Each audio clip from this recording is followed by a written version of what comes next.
This is Ailey from Typewriter Minutes. Today we're doing a for sale review on the 1963 Pincrest Caravelle.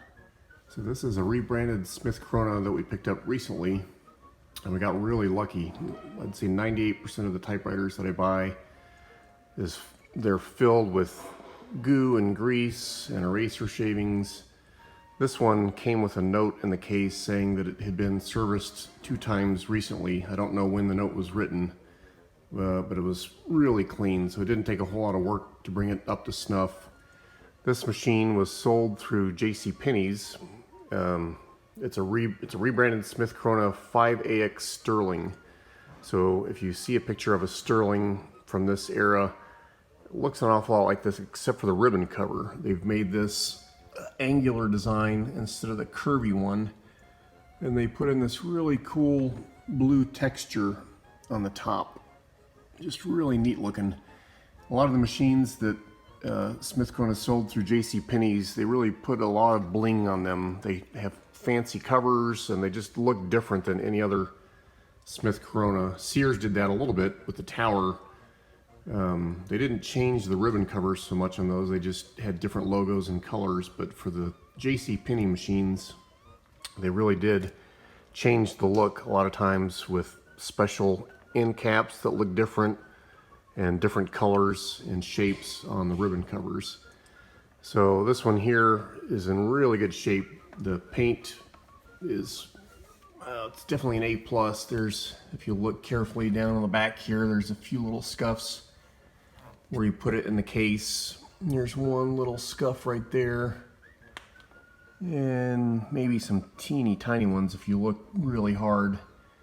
But overall, the paint is in excellent condition, and it's got standard QWERTY layout like every other Smith Corona, or most of them that you see. There's no dedicated 1 or exclamation mark, so you got to use a lowercase L for the number 1. You got your standard ribbon color selector over here with black stencil and red. I went ahead and put a blue and green ribbon in this machine because I thought that went best with the blue color. It's got the nice buttercup shaped keys. Just a really pretty machine. Over here you got standard paper bail. You got your paper guide over here on the left. Usually keep that at 0. Push and slide margins. Got your pull-up rabbit ears for paper support. This does have a tabulator, but it's not a key set tabulator. If you want to change your tabs, you just flip open the back panel and there's your manual tab sets. I kind of prefer this over the key set tabulator because it's simpler. You don't have to worry about the mechanics of the key set linkages getting out of whack. These here are just bulletproof. You just manually move these little tab stops to where you want them and then flip the cover short. You can see how clean it is in there. That's what it looked like when I got it. So I didn't have to do a whole lot to get it up to snuff. You can see the Penny's logo on the back is just about, that is perfect. Looks really good. Has a quick release platen. So that's what that little lever right there is for. When you pull it up, you can take the platen out easily. That's just a common Smith Corona feature. Let's see over here. You got the line space selector for single, double, and triple space. This is your variable line spacing, so pull that out and you lose the clicks so you can type wherever you want to on a form. And this little detent lever does the same thing. If you pull that down, it also releases the clicks. But that one remembers your line spacing. So if you type H2O and you want to get back up to your line, use that one instead of that one. And we'll take a peek under the ribbon cover here. Always make sure the carriage is to the left so that you don't scratch the cover with the return lever. That just pops open. You can see the new blue and green ribbon that we put on. We installed eyelets for the ribbon reverse system, so the ribbon's got to go through these little forks there. And you can see, hopefully you can see in the light, how clean it is in there. And again, I got really lucky because it just was super clean when I got it. Didn't have to do a whole heck of a lot to get it up to snuff. Does have the touch control right here, which on Smith Coronas makes really just a marginal difference. I usually have it in the middle. It's got nice light basket shift, so for touch typists, these things are really nice. And I think that about covers it for the looks and the features. Ailey, have we missed anything? We'll show the tabulator when we do the type test. Just a really pretty machine. I love the blue, I don't know what that's called, that blue textured look on the top. Just really snazzy looking. So we'll take a quick peek at the case and then we'll do the type test. Really pretty.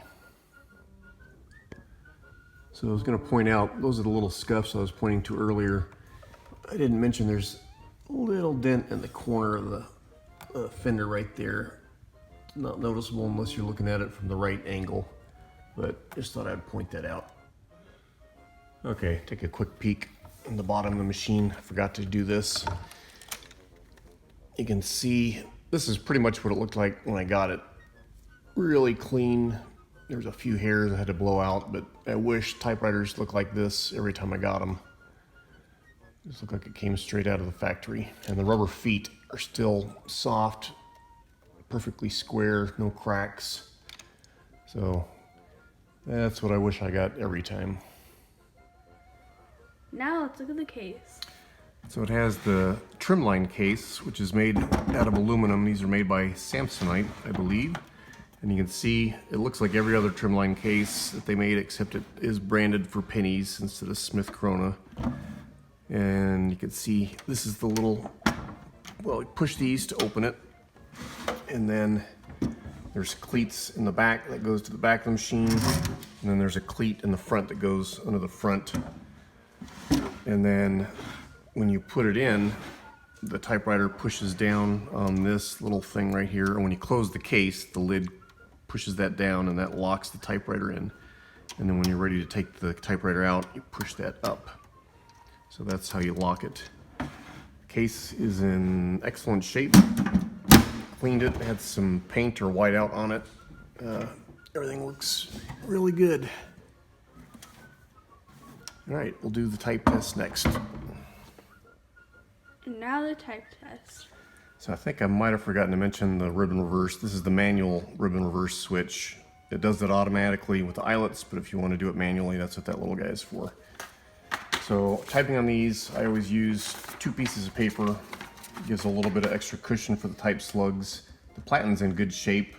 A little hard after all these years, so 2 pieces of paper gives you a little extra cushion and a little bit better imprint. And that's a little crooked, so this guy here's the paper release lever. Pull that up, straighten your paper. Okay, now it's nice and straight.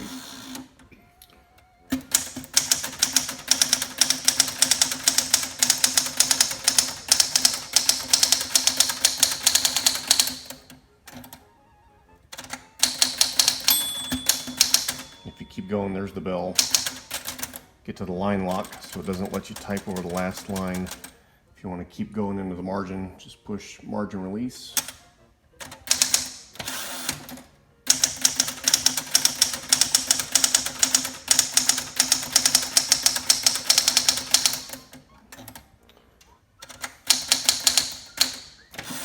Okay, we'll do a couple lines on red or green in this case.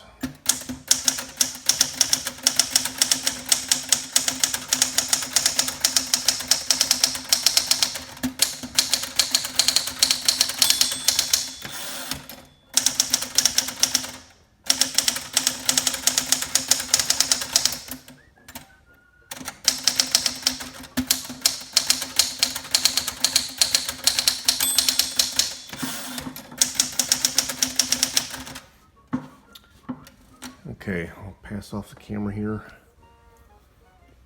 If you pardon the typos. You can see the print looks really good. I love the way Smith Coronas type. They don't skip and bunch like the Royals have a tendency to do from the same era machines. The typing feel on these is one of the best, and I love the shape of the Buttercup keys. They just look really nice compared to the earlier versions on the Smith Kronos where the keys weren't as deep. So I don't know, I like the looks of those. So good output, and then we'll show you here's the tabulator. So the tabulator works. And I did a little bit of adjustment on upper and lower case. Actually, I'll pass this back off. They were out of alignment, but now we do upper and lower case H's. And you can see they're even Steven. So beautiful blue and green print on a really cool looking blue machine. So there you have it, 1963 Pencrest Caravelle. Normally we wrap up our video reviews with pros and cons, and I don't know that I can identify a con with this machine. Just really pretty. I love the blue texture on the ribbon cover. Paint's in excellent shape. Mechanically, it's working perfectly. Super clean on the inside. I guess if you had to come up with a con, it's just with these machines, the 5AX series, with the hollow platins, it's a little bit loud typing, but that's why I use 2 pieces of paper. It helps cushion it. I don't know if it dampens the sound a whole lot, but that's really the only con I can think of. I guess there's a lot of times on Smith Kronos there's a centering lever that you push and then it stops to center it to put it in the case. This one doesn't have that, so you just have to eyeball it when you're putting it in the case. Other than that, there really are no cons to this machine.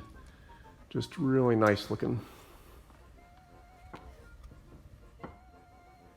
Thanks for joining us in Typewriter Minutes. So we're going to throw this on eBay. If you're interested, we're going to put the link to the eBay sale down in the comments to our YouTube video. You can also contact us directly. Might be able to sell it a little bit cheaper if we don't have to pay the eBay fees. That's it for our 63 Pencrest Caravelle.